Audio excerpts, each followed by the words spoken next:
नमस्कार, आप देख रहे हैं ग्रेटर जम्मू और मैं हूं आपके साथ नीतू सिंह। इस समय जम्मू कश्मीर की अगर बात करें तो स्थिति डेंगू को लेकर काफी चिंताजनक बनी हुई है। लगभग 1700 केस जो है जम्मू कश्मीर में इस समय पाए गए हैं डेंगू को लेकर।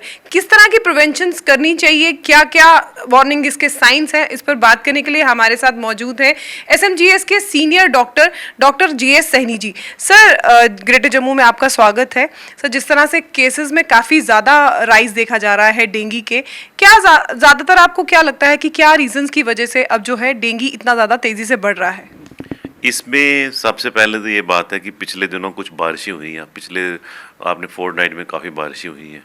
और दूसरी बात यह है कि ये मच्छर जो है इसके पनपने का टेम्परेचर 15 से 30 डिग्री का है। बारिशों की वजह से जो फ्रेश वाटर कलेक्शन हो गई घरों के आगे पीछे, और ये मच्छर फ्रेश वाटर में ही पनपता है। तो लोगों को ये हिदायत दी जाती है कि जहाँ पे भी आपके घरों के आगे पीछे अगर पानी इकट्ठा है तो उसको प्लीज़ ड्राई कर दीजिए। अगर आप लोग कूलर्स यूज़ करते हैं, वाटर कूलर, तो उसको एटलीस्ट 1 से वीक ज़रूर उसको करें, क्योंकि उस लाइफ साइकिल ऐसा होता है कि मच्छर का कि अगर हफ्ते के अंदर हम उसको कर देंगे तो लाइफ साइकिल कंप्लीट नहीं होगा। तो कहीं अगर आप गमलों में पानी है तो उसको ड्राई कर दीजिए, कहीं टायर्स में है, कोई पॉट्स में है, उनको ड्राई कर दीजिए। इसके अलावा अगर आप वाटर टैंक्स हैं उनको कवर्ड रखें। अगर बाल्टी है बाहर पानी के लिए, कोई भी आपने रखा है स्टोरेज को, उसको कवर्ड करके रखें। तो ये उसके अलावा ये है कि प्रिवेंशन में ये है कि आप लोग जो है ये मच्छर दिन को ही काटते हैं, सुबह और शाम के टाइम ज़्यादा काटते हैं। बच्चे लोग अगर बाहर खेलने के लिए जाते हैं तो उनको कवर्ड पूरा फुल स्लीव शर्ट्स डलवाइए, उनको ट्राउज़र डलवाइए और मॉस्किटो रिपेलेंट लगा के भेजें। घर के अंदर भी जो है कि मॉस्किटो रिपेलेंट जैसे ऑल आउट वगैरह का इस्तेमाल करें और कोशिश करें कि ये मच्छर ना काटे, और पहले तो पैदा ना हो, अगर पैदा हो गया तो ये काटे ना। तो इन चीज़ों से प्रिवेंशन हम कर सकते हैं बड़ा आइडियल अभी भी, क्योंकि ये स्थिति जो है अभी बिगड़ने वाली है, क्योंकि अक्टूबर नवंबर में, अक्टूबर इज़ अ पीक और नवंबर में भी चलता है ये, एंड नवंबर एंड तक चलता रहता है। तो मेरी पब्लिक को यही हिदायत होगी कि प्रिवेंशन पे प्लीज़ ध्यान रखें। इसके अलावा आपको ये बताना ज़रूरी है कि अगर बुखार तो आम बुखार की तरह होता है।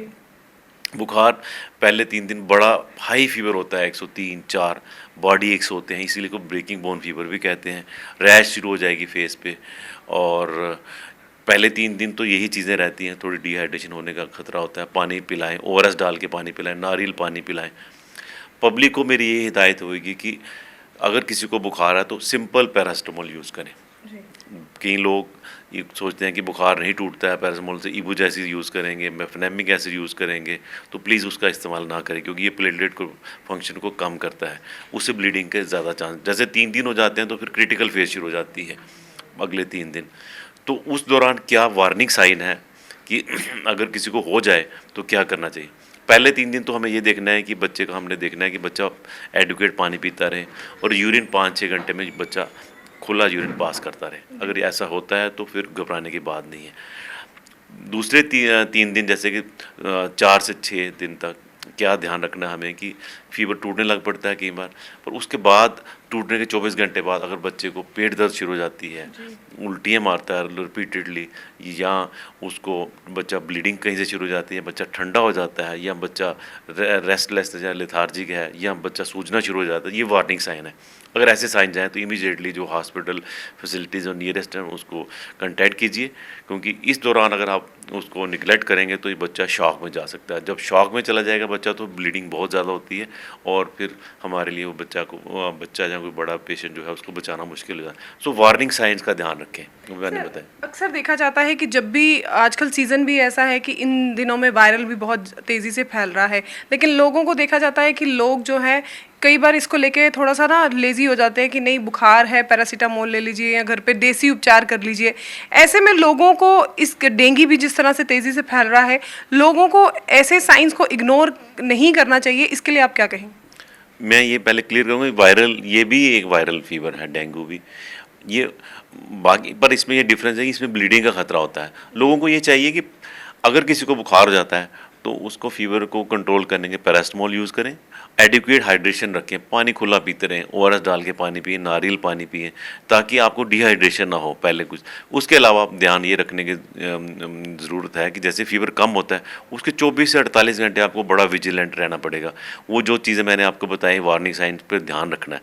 अगर ऐसी कोई भी चीज़ आती है इमीडिएटली कंटैक्ट करें, फिर आपको घर पे नहीं रहना है, इमीडिएटली आपको रिपोर्ट करना है, क्योंकि ब्लड प्रेशर फॉल कर सकता है। एक बार ब्लड प्रेशर फॉल कर गया, अनकम्पनसेटेड शॉक में चला जाता है बच्चा, तो ब्लीडिंग उस वजह से होती है, ना कि प्लेटेट कम होने की वजह से।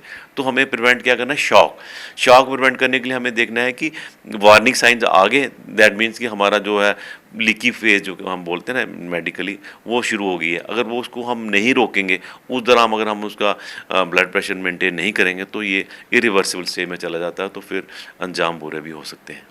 सर, स्वास्थ्य विभाग द्वारा भी समय समय पर लोगों को इस बारे में अवगत कराया जाता है। जम्मू म्यूनिसिपल कॉरपोरेशन की अगर बात करें तो वो भी टाइम टू टाइम जो है फॉगिंग कर रहे हैं, लेकिन फिर भी उसके बाद राइज जो है केसेस का दिन ब दिन बढ़ता जा रहा है। इसके पीछे क्या कारण, क्या लोग अभी भी इन चीज़ों को लेकर लापरवाह हैं?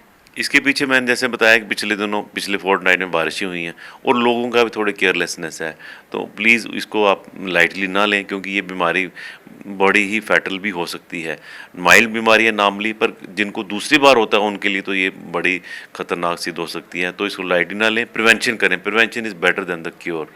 तो प्रिवेंशन के जैसे मैंने आपको ये चीज़ें बताई हैं, उसका ध्यान रखें। तो अगर हम प्रिवेंशन करेंगे तो हम बच जाएंगे।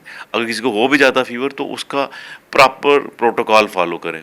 3 दिन पहले 3 दिन तो फीवर के साथ डिहाइड्रेशन होती है, बुखार बड़ा ज़्यादा होता है, पैरास्टामोल से कम नहीं होता, लोग बोलते हैं कि बुखार कम नहीं हो रहा, क्या करें। उस दौरान हमने पानी पीते रहना है, स्पॉन्जिंग करनी है, यूरिन आउटपुट ठीक होना चाहिए। अगले 3 दिन जो क्रिटिकल फेज़ होती है, उस दौरान कॉम्प्लिकेशंस का डर होता है, और लास्ट वाले जो 3 दिन है, तो उस दौरान कन्वेलेसेंट, उसमें जो है धीरे धीरे रिकवरी होनी शुरू हो जाती है। तो प्लीज़ जो 4th से 6th डे है वो बड़ा क्रूशियल है, इन दिनों आपने बड़ा विजिलेंट रहना है।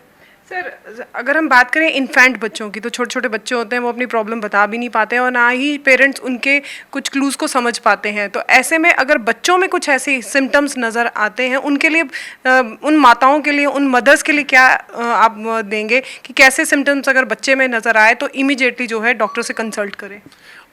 ये आपने बड़ा अच्छा क्वेश्चन पूछा। इन्फेंट्स तो ज़्यादा सीवियर हो सकता है, क्योंकि उनमें कहते हैं कि पहला जो डेंगू फर्स्ट टाइम हो उसको प्राइमरी डेंगू बोलते हैं, वो इतना खतरनाक नहीं होता। सेकंड टाइम जो होता है उसको सेकेंडरी डेंगू बोलते हैं, वो खतरनाक है। क्योंकि अगर माँ में अगर एक बार हुआ होगा, मे बी मदर को हुआ है, बेबी को फर्स्ट टाइम, उसको सेकंड, उसके एंटीबॉडीज होंगी तो सेकंड टाइम सेकेंडरी डेंगू हुआ, तो वो काफ़ी खतरनाक। सो इन्फेंट्स में अगर ऐसा होता है बुखार, तो खतरनाक हो, उसमें भी बच्चा बड़ा हाई फीवर होगा, बच्चा बड़ा इरिटेबल रोता रहेगा, बड़ा ज़्यादा क्रैंकी है, कुछ नहीं खा रहा है, वॉमिटिंग करी जा रहा है, या बच्चा बताएगा तो नहीं है, अगर पेट दर्द होगी तो बच्चा रोएगा। तो बच्चों में जो इन्फेंट, जैसे आपने बोला लेस देन 1 ईयर या छोटे बच्चों में अगर हो, तो आपको ज़्यादा विजिलेंट रहना और इमीडिएटली आपको पीडियाट्रिशियंस को दिखाना है, अपने नियरेस्ट हेल्थ फैसिलिटी में जाना है और प्रॉपर उसका उपचार करना है। शुक्रिया सर, ग्रेटर जम्मू से बात करने के लिए धन्यवाद।